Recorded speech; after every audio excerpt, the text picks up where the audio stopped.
Hello दोस्तों, welcome to BPSC online academy. BPSC online academy में आप लोगों का बहुत बहुत स्वागत है। आज का जो सीरीज़ लेके आए हैं, ये जैसा कि अभी आपको यहाँ पे एक इंटरफेस दिख रहा होगा किताब का, ये महेश कुमार बरनवाल जी का किताब है जिसका नाम है एनसीईआरटी सार संग्रह। ये जीएस का कंप्लीट रिवीजन नोट्स के तौर पे आप उसको उपयोग कर सकते हैं और ये कम्प्लीटली एनसीईआरटी बेस्ड है। ठीक है, तो मैं बिल्कुल रिकमेंड नहीं करूँगा कि इसको आप ख़रीदिए जाके मार्केट में, तो ख़रीदना नहीं है, आपको यहीं से सुनना है और यहीं पे सारे प्लेलिस्ट करके मैं एक एक चैप्टर वाइज एक्सप्लेन कर दूंगा। तो यहीं पे आप जब भी टाइम मिले तो एग्ज़ाम से पहले इसको ज़रूर देखा कीजिए। ठीक है, चलिए। तो इस वन लाइनर में सबसे पहले हम लोग इंडियन पॉलिटी कवर करने वाले हैं और चैप्टर वाइज करेंगे। और पहला चैप्टर जो है भारत का संवैधानिक विकास, कॉन्स्टिट्यूशनल डेवलपमेंट ऑफ इंडिया, मतलब इंडिया में कैसे कैसे कॉन्स्टिट्यूशनल संविधान का विकास हुआ उसके बारे में हम लोग जानने का कोशिश करेंगे वन लाइनर के फॉर्म में। ठीक है, तो चलिए हम लोग स्टार्ट करते हैं आज का सीरीज़। और हाँ, आप लोग से एक रिक्वेस्ट है कि जब क्वेश्चन के बीच में जहाँ भी क्वेश्चन पूछा जाए तो प्लीज़ उसको कहीं से ढूंढ के या गूगल करके कमेंट बॉक्स में ज़रूर डालिए ताकि आप लोग भी वो चीज़ से अपडेट रहें। ठीक है, चलिए। पहला क्वेश्चन है, कैबिनेट मिशन द्वारा प्रस्तुत योजना के अनुसार संविधान सभा में प्रांतों से प्रतिनिधि का निर्वाचन किस अनुपात में था। तो देखिए, कैबिनेट मिशन जब आया था तो ये आपको जानना जरूरी है कि कैबिनेट मिशन आखिर इंडिया आया कब था। तो 1946 में आया था कैबिनेट मिशन। इसके द्वारा संविधान सभा का गठन किया गया कि इंडिया का एक संविधान होगा, फिर संविधान बना के हम लोग आपको पूरा पावर दे के यहाँ से छोड़ के चले जाएंगे। तो इसके अंतर्गत, कैबिनेट मिशन के अंतर्गत एक संविधान सभा का गठन किया गया। तो उसमें प्रांतों से जो है प्रतिनिधि को चुनना था। तो वो प्रतिनिधि 10 लाख की जनसंख्या पर एक प्रतिनिधि या एक सदस्य का चुनाव करना था। ठीक है, चलिए। दूसरा क्वेश्चन है, भारतीय संविधान का निर्माण करने वाली संविधान सभा के सदस्य का चुनाव किसके द्वारा किया गया था। तो ये किया गया था विभिन्न प्रांतों की विधानसभाओं के द्वारा एक प्रतिनिधि को चुना गया था। और जैसा कि पहले क्वेश्चन में हम लोग देखे थे कि 10 लाख जनसंख्या पे एक प्रतिनिधि चुना गया था। तो ये आप लोग याद रखेंगे। चलिए, अगला क्वेश्चन है, भारत शासन अधिनियम 1919 की समीक्षा करने के लिए किस वर्ष कमीशन का गठन किया गया था। तो देखिए, पहले प्रावधान था कि जब भी कोई रिफॉर्म हो, उस रिफॉर्म को या कोई भी नियम बने तो उसको चेक करने के लिए हर 10 साल में एक आयोग की गठन करना था या एक कमीशन का गठन करना था। तो जब 1919 का जब अधिनियम आया, जिसको हम मॉन्टेगू चेम्सफोर्ड रिपोर्ट भी बोलते थे, ये आप याद रखिएगा, मॉन्टेगू चेम्सफोर्ड रिपोर्ट भी बोलते हैं या रिफॉर्म भी बोलते हैं। तो इसको समीक्षा करने के लिए 1929 में आना था एक कमीशन को, 1929 में कमीशन को आना था। तो जो 1919 में नहीं आ गया, 1927 में एक कमीशन का गठन किया गया, जिस कमीशन का नाम था क्या, साइमन कमीशन। तो ठीक है, तो भारत सरकार अधिनियम, भारत शासन अधिनियम 1919 जो था उसको रिव्यू करने के लिए 1927 में कमीशन बनाया गया जिसका नाम था साइमन कमीशन। और आपको चलिए यहाँ पे क्वेश्चन पूछना है मुझे कि साइमन कमीशन इंडिया में सबसे पहले कहाँ पे आए और किस डेट में आए। तो ये आपको बताना है किस डेट में आए। और दूसरा क्वेश्चन है आपका कि बिहार भी आए थे साइमन कमीशन, तो बिहार में किस वर्ष या किस ईयर में पटना में वो आए थे साइमन कमीशन। तो ये आपको ये दोनों डेट कमेंट बॉक्स में करना है। ठीक है, गूगल कीजिए, आप लोग भी थोड़ा अपडेट रहिएगा। और बीपीएससी, जब भी आप बीपीएससी के एग्ज़ाम दे रहे हैं तो प्लीज़ इस तरह का क्वेश्चन ज़रूर आप अटेंड कीजिए जिसमें डेट हो, क्योंकि डेट पे ज़्यादा फोकस करता है आजकल बीपीएससी। तो ये दोनों डेट आपको बताना है। ठीक है, चलिए। अगला क्वेश्चन है, भारत के राष्ट्रपति को अध्यादेश निर्गत करने की शक्ति मूलतः किस अधिनियम से प्रेरित है। तो देखिए, भारत के राष्ट्रपति के पास अध्यादेश जारी करने की एक शक्ति होती है जिसका आर्टिकल है, हमारे संविधान में ये मेंशन है, आर्टिकल 123। आर्टिकल अनुच्छेद 123 के तहत राष्ट्रपति क्या करेंगे, अध्यादेश जारी कर सकता है। और यही पावर होता है किसके पास, गवर्नर के पास, जिसका आर्टिकल होता है 213। और आर्टिकल 213 के तहत गवर्नर राज्य में क्या कर सकता है, अध्यादेश जारी कर सकता है। तो ये दोनों आर्टिकल आप लोग याद रखेंगे। तो ये शक्ति जो राष्ट्रपति को प्रदान किया गया, ये भारत शासन अधिनियम 1935 के तहत ये प्रदान हुआ था। अगला क्वेश्चन है, केंद्र में द्वैध शासन व्यवस्था किस अधिनियम के द्वारा लागू की गई थी। तो केंद्र में जो द्वैध शासन लगा था वो भारत शासन अधिनियम 1935 के तहत केंद्र में द्वैध शासन का व्यवस्था किया गया था। अगला क्वेश्चन है, ब्रिटिश भारत में किस अधिनियम में संघीय शासन का प्रावधान था। तो देखिए वही संघीय शासन, तो ये कहाँ पे, ये भारत सरकार अधिनियम 1935 में ही संघीय शासन का क्या था, प्रावधान किया गया था। ये दोनों बात याद रखिएगा। देखिए जब 1935 का भारत शासन अधिनियम आया, यहाँ पे बहुत सारे चेंजेज आया, और अभी वर्तमान में भी बहुत सारे ऐसे प्रावधान हैं हमारे कॉन्स्टिट्यूशन में जो 1935 के भारत शासन अधिनियम से लिया गया है। ठीक है, चलिए अगला क्वेश्चन है, रेगुलेटिंग एक्ट 1773 द्वारा सर्वोच्च न्यायालय की स्थापना कहाँ की गई थी। तो देखिए रेगुलेटिंग एक्ट आया था 1773 में, और कोलकाता में 1774 में एक कोर्ट क्या बनाया गया, एक न्यायालय बनाया गया, सर्वोच्च न्यायालय, सुप्रीम कोर्ट बनाया गया। और ये रेगुलेटिंग एक्ट आया था किसके टाइम में, तो वारेन हेस्टिंग के टाइम में आया था रेगुलेटिंग एक्ट, ये आप याद रखेंगे। और चलिए अब यहाँ पे आपको बताना है, जब सर्वोच्च न्यायालय का गठन हुआ था 1774 में कलकत्ता में, तो उस टाइम में उसमें कितने जज हुआ करते थे। तो वैसे एक चीफ जस्टिस हुआ करते थे, इसके अलावा कितने हुआ करते थे, ये आपको कमेंट बॉक्स में मुझे बताना है। ठीक है, चलिए अगला क्वेश्चन है, भारतीयों को भारत के प्रशासन में भाग लेने का अधिकार किस अधिनियम द्वारा प्राप्त हुआ। तो ये जो प्राप्त हुआ था चार्टर एक्ट 1833 के द्वारा प्राप्त हुआ था। ठीक है, चलिए अगला क्वेश्चन है, भारतीय विधान परिषद को बजट पर बहस करने की शक्ति किस अधिनियम के द्वारा प्राप्त हुआ था। तो ये भारत परिषद अधिनियम 1892 के तहत बजट पर बहस करने की शक्ति मिला था भारतीयों को। ठीक है, चलिए अगला क्वेश्चन है, केंद्रीय विधानमंडल सर्वप्रथम किस अधिनियम द्वारा द्विसंसदीय बनाया गया था। तो देखिए केंद्रीय विधानमंडल को द्विसंसदीय जो बनाया गया था वो बनाया गया था 1919 में, जिस टाइम में किस नियम के तहत, मॉन्टेग्यू चेम्सफोर्ड नियम के तहत बनाया गया था। ठीक है, ये याद रखेंगे आप लोग। अगला क्वेश्चन है, अखिल भारतीय संघ स्थापित करने का प्रावधान किस अधिनियम में किया गया था। तो देखिए अखिल भारतीय संघ स्थापित करने का जो प्रावधान है वो भारत शासन अधिनियम 1935 से ही लिया गया है। ठीक है, चलिए एक निर्वाचित विधानसभा द्वारा भारत के संविधान का निर्माण करने का प्रस्ताव किसके द्वारा दिया गया था। तो देखिए तो ये दिया गया था क्रिप्स मिशन, जो मार्च 1942 में आया था, इसके द्वारा मिला था। ठीक है, चलिए अगला क्वेश्चन है, वर्ष 1946 में गठित अंतरिम सरकार में जगजीवन राम को किस मंत्रालय का मंत्री बनाया गया था। तो देखिए जवाहरलाल नेहरू के अध्यक्षता में 1946 में एक अंतरिम सरकार का गठन हुआ था, जिसमें जगजीवन राम साहब को क्या मिले थे, श्रम मंत्री मिले थे। ठीक है, और देखिए वर्तमान में अगर हम लोग बात करें तो आप लोग मीरा कुमार को जानते होंगे, मीरा कुमार जो जगजीवन राम साहब की बेटी है। तो चलिए यहाँ पे एक क्वेश्चन बनता है, आप ये बताइए कि मीरा कुमार हमारे देश के पहली महिला स्पीकर है लोकसभा की। तो आपको ये बताना है कौन से लोकसभा के स्पीकर रही है।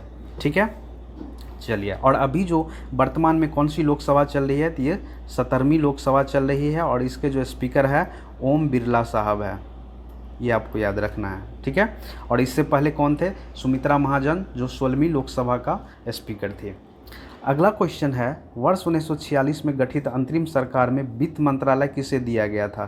तो देखिए वित्त मंत्रालय जो दिया गया था ये लियाकत अली खान साहब को दिया गया था अंतरिम सरकार में, और अंतरिम सरकार का गठन जब हुआ था किसके अध्यक्षता में, जवाहरलाल नेहरू के अध्यक्षता में हुआ था।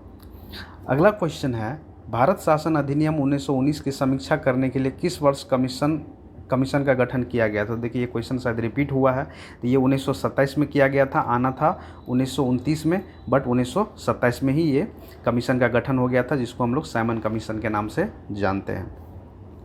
अगला क्वेश्चन है, भारत की संविधान सभा की पहली बैठक कब हुई थी। तो देखिए भारत की संविधान सभा की जो पहली बैठक हुई थी 9 दिसंबर 1946 को हुई थी, और दूसरी संविधान सभा की जो बैठक होती है वो 11 दिसंबर को हुई थी। ठीक है, तो ये 11 दिसंबर 1946 को। चलिए आपको अब ये बताना है यहाँ पे, जब पहली बार भारतीय संविधान सभा की बैठक हुई थी 9 दिसंबर 1946 को, तो इसका अध्यक्षता किसने किया था। अब मैं इसका बता देता हूँ, 11 दिसंबर को जब हुआ था तो राजेंद्र प्रसाद इसकी अध्यक्षता किए थे। आप लोगों को बताना कमेंट में कि 9 दिसंबर 1946 को जब पहली बार संविधान सभा की बैठक हुई थी तो इसकी अध्यक्षता किसके द्वारा किया गया था।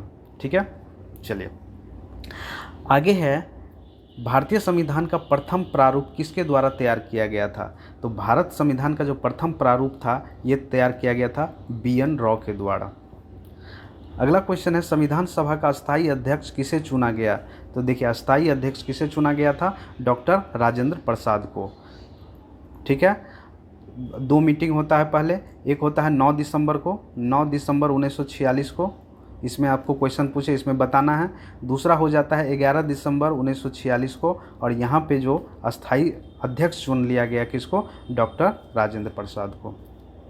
अगला क्वेश्चन है, संविधान सभा में पंडित नेहरू द्वारा उद्देश्य प्रस्ताव कब प्रस्तुत किया गया था? तो ये किया गया था 13 दिसंबर 1946 को, तो ये याद रखेंगे आप लोग। अगला क्वेश्चन है, नेहरू द्वारा प्रस्तुत उद्देश्य प्रस्ताव संविधान सभा में कब स्वीकृत हुआ था? तो ये हुआ था 22 जनवरी 1947 को। ठीक है। अगला क्वेश्चन है, भारतीय संविधान के निर्माण काल में संविधान सभा के कुल कितने अधिवेशन हुए? तो टोटल जो है 12 अधिवेशन हुए थे। ठीक है, संविधान सभा के काल में जब संविधान सभा की बैठक हुई और लागू होने तक कितने? 12 बैठक हुआ था या 12 अधिवेशन हुआ था। अगला क्वेश्चन है, भारतीय संविधान के निर्माण में संविधान सभा को कितने समय लगा था? तो देखिए ये तो सब जानते होंगे, 2 वर्ष 11 माह 18 दिन। अब देखिए, अब यहाँ पे ये आपको बताना है कि हमारा जो भारतीय संविधान बन रहा था, जिसको बनने में कितना 2 वर्ष 11 माह 18 दिन लगे, तो इसमें कितना कुल खर्च आया था ये आप लोग को बताना है। कुल कितना खर्च आया था, खर्च कितना आया था ये बताना है। कमेंट बॉक्स में गूगल करिए आप लोग, मिल जाएगा वहाँ पे। भारतीय संविधान सभा के संवैधानिक सलाहकार कौन थे? तो भारतीय संविधान सभा के सलाहकार जो थे वो थे कौन? BN raw. ये कौन थे? संवैधानिक सलाहकार थे संविधान सभा का, तो ये आप लोग याद रखेंगे। अगला क्वेश्चन है, भारत के संविधान सभा ने वर्तमान रूप में राष्ट्रीय ध्वज को कब अपनाया? तो ये अपनाया गया था राष्ट्रीय ध्वज को, ये राष्ट्रीय ध्वज को 22 जुलाई 1947 को अपनाया गया था। अगला क्वेश्चन है, संविधान सभा के प्रथम बैठक की अध्यक्षता किसके द्वारा किया गया था? तो देखिए ये तो आप लोग से हम पूछ भी लिए थे क्वेश्चन, तो देखिए यहाँ मिल भी गया। तो ये किया गया था डॉक्टर सच्चिदानंद सिन्हा के द्वारा। कब हुआ था? 9 दिसंबर 1946 को। और जब 11 दिसंबर 1946 को होगा तब किसको बना दिया गया? ये अध्यक्ष थे लेकिन अस्थायी अध्यक्ष थे। उस टाइम में कौन बन जाएगा? डॉक्टर राजेंद्र प्रसाद को बना दिया जाएगा अस्थायी अध्यक्ष। भारत का संविधान कब स्वीकार किया गया? तो भारत का संविधान स्वीकार किया गया था 26 नवंबर 1949 को, और इसी 26 नवंबर को हर साल क्या मनाते हैं? Constitutional day. कॉन्स्टिट्यूशनल डे के रूप में भी हम लोग क्या करते हैं? सेलिब्रेट करते हैं। अगला क्वेश्चन है, भारतीय संविधान पूर्णतः कब लागू हुआ था? तो भारतीय संविधान पूर्णतः लागू हो गया था 26 जनवरी 1950 को लागू हुआ था। अगला क्वेश्चन है, 26 नवंबर 1949 को भारतीय संविधान किसके द्वारा अधिनियमित किया गया था? तो ये अधिनियमित किया गया था संविधान सभा के द्वारा किया गया था। ठीक है, चलिए अगला क्वेश्चन है, जनगण मन को भारत के राष्ट्रगान के रूप में कब अपनाया गया? तो ये अपनाया गया था 26 जनवरी 1950 को। अगला क्वेश्चन है, भारत सरकार द्वारा अशोक स्तंभ को राष्ट्रीय चिन्ह के रूप में अंगीकृत किया गया था कब? तो ये किया गया था 26 जनवरी 1950 को। देखिए ये दोनों डेट याद रखिएगा। अशोक स्तंभ को राष्ट्रीय चिन्ह के रूप में कब? 26 जनवरी 1950 को। और जनगण मन को राष्ट्रगान कब किया गया था? तो ये 26 जनवरी 1950 को। अगला क्वेश्चन है, संविधान सभा के झंडा समिति के अध्यक्ष कौन थे? तो संविधान सभा में जो झंडा कमीशन के अध्यक्ष थे वो थे डॉक्टर राजेंद्र प्रसाद। अगला क्वेश्चन है, संविधान सभा के कार्यों से संबंधित समिति के अध्यक्ष कौन थे? तो ये थे GB मावलंकर। अब देखिए GB मावलंकर थे कौन? हमारे इंडिया में जो पहला लोकसभा स्पीकर थे वो थे कौन? GB मावलंकर। और आपको मेरा कुमार के बारे में बताना है कि ये कौन से लोकसभा के अध्यक्ष है। बाकी वर्तमान में अभी 17वीं लोकसभा चल रहा है और इसके जो स्पीकर है वो कौन है? ओम बिरला है। और 16वां जो लोकसभा था, 16वां लोकसभा स्पीकर का कौन था? सुमित्रा महाजन थी। चलिए अगला क्वेश्चन है, संविधान सभा ने डॉक्टर भीमराव अंबेडकर की अध्यक्षता में प्रारूप समिति का गठन कब किया गया था? तो प्रारूप समिति के जो अध्यक्ष थे वो कौन थे? भीमराव अंबेडकर थे। और इसके अध्यक्षता में प्रारूप समिति का गठन हुआ था 29 अगस्त 1947 को किया गया था। अगला क्वेश्चन है, डॉक्टर भीमराव अंबेडकर का संविधान सभा में निर्वाचित किस प्रेसिडेंसी से हुआ था? ये थोड़ा सही कर लीजिएगा, प्रेसिडेंसी है यहाँ पे। तो देखिए, सबसे पहले भीमराव अंबेडकर का संविधान सभा में जो निर्वाचन हुआ था तो वो ये कहाँ से लड़े थे? बंगाल से लड़े थे, ठीक है, पूर्वी बंगाल से लड़े थे। जब उसका डिवीज़न हो गया तब ये जाके बम्बे प्रेसिडेंसी से ये चुनाव लड़के या जीत के आए हुए थे। अगला क्वेश्चन है, संविधान सभा की सलाहकार समिति के अध्यक्ष कौन थे? तो संविधान सभा के सलाहकार समिति के जो अध्यक्ष थे वो सरदार वल्लभ भाई पटेल थे। अब देखिए, प्रमुख समिति एवं उसके अध्यक्ष, जब हमारा ये जितने भी समितियां थे अध्यक्ष थे 1946 के आसपास जो थे, या अंतरिम सरकार बनने से पहले कुछ समिति थे, उसको अध्यक्ष के रूप में किसे नियुक्त किया गया था उसके बारे में हम लोग जानते हैं। संघ शक्ति समिति का जो अध्यक्ष थे वो कौन थे? पंडित जवाहरलाल नेहरू को नियुक्त किया गया था। संघीय संविधान समिति जो थे उसको पंडित जवाहरलाल नेहरू का अध्यक्ष नियुक्त किए गए थे उस टाइम में। प्रांतीय संविधान समिति जो थे उसके जो अध्यक्ष थे कौन थे? सरदार वल्लभ भाई पटेल को अपॉइंट किया गया था। मौलिक अधिकार एवं अल्पसंख्यक समृद्धि परामर्श समिति का जो था उसके अध्यक्ष कौन थे? सरदार वल्लभ भाई पटेल। और संचालन समिति के जो अध्यक्ष थे वो कौन? डॉक्टर राजेंद्र प्रसाद को अपॉइंट किया गया था। अगला क्वेश्चन अगला जो है, अंतरिम सरकार का जब गठन हुआ था 1946 में, उस टाइम में कौन मंत्रालय किसके पास थे? इसके बारे में हम लोग थोड़ा देख लेते हैं। तो जवाहरलाल नेहरू के पास जो थे वो राष्ट्रमंडल संबंध एवं विदेशी मामला जो थे किसके पास थे? डॉक्टर जवाहरलाल नेहरू के पास थे। जवाहरलाल नेहरू के पास थे। सरदार वल्लभ भाई पटेल के पास कौन सी मंत्रालय थे? तो वो गृह, सूचना एवं प्रसारण मंत्रालय थे। कौन? सरदार वल्लभ भाई पटेल। खाद्य एवं कृषि मंत्रालय किसके पास थे? तो ये डॉक्टर राजेंद्र प्रसाद के पास थे। श्रम मंत्रालय थे किनके पास? ये जगजीवन राम के पास था। और रक्षा मंत्रालय था किसके पास? सरदार बलदेव सिंह के पास। याद रखिएगा, ये पूछता है। सी राजगोपालाचारी किस चीज़ के मंत्रालय थे? तो उस टाइम में शिक्षा एवं कला के मंत्रालय जो थे सी राजगोपालाचारी के अंडर में थे। वित्त मंत्रालय उस टाइम में आते थे किसके? लियाकत अली खान के अध्यक्षता में या उसके मंत्री थे। चलिए, इसी के साथ मेरा आज का सेशन ये ख़त्म होता। Thank you for watching BPSC online academy. I hope कि आप लोग को ये सेशन अच्छा लगा होगा। ऐसे ही देखते रहिए। Thank you.